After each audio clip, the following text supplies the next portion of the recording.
খুব বেশি দিন বাকি নেই, আর জাস্ট কয়টা দিন। এবার ঢাকায় চলচ্চিত্রের আলোচিত অভিনেত্রী শবনম বুবলী অভিনয় জীবন থেকে ব্যক্তি জীবন নিয়ে আলোচনায় থাকতে বেশি পছন্দ করেন তিনি। তবে সেই আলোচনার জোয়ারে কিছুটা কমেছে কাজ নিয়ে ব্যস্ত। জয়ের সাথে ওর বাবার রিলেশন কেমন? খুবই ভালো, খুবই বন্ধুত্ব সম্পর্ক। তার বাবাও তার প্রত্যেকটা আবদার সহ্য করে। আমারই মাঝে মাঝে বিরক্ত লাগে ঘুরতে যায় তারা একসাথে থাকলেও বেশ কিছুদিন সেই খবরও ছিল না তার জন্য।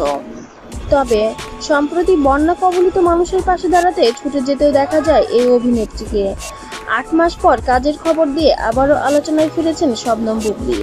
দীর্ঘ সময় বিরতি কাটিয়ে নতুন ছবিতে চুক্তিবদ্ধ হয়েছেন তিনি। নির্মাতা মেহেদী হাসান নীল টিপ ছবিতে দেখা যাবে তাকে। শীঘ্রই শুরু হবে সিনেমাটির শুটিং। নির্মাতা বলেন, বুবলির সঙ্গে আমরা নাটকের একজন অভিনেতাকে নিতে চাই, তবে এখন তো চূড়ান্ত হয়নি বলে নামটা আমরা বলতে চাই না, এমনটাই মন্তব্য করেছেন পরিচালক। তবে এবার যেন নীরবতা ভাঙলেন সাকিব। ৮ মাস পর সুখবর পেল শবনম বুবলী। আসলে এই ছবিটি পাওয়ার মূল কারণ ছিল সাকিব খানের দয়ার কারণেই এবার যেন শবনম বুবলী ক্যারিয়ারে আরেকটি ছবি পেল। তবে সবাই ভেবেছিল তার ক্যারিয়ারটা বোধহয় এখানেই থমকে গিয়েছি।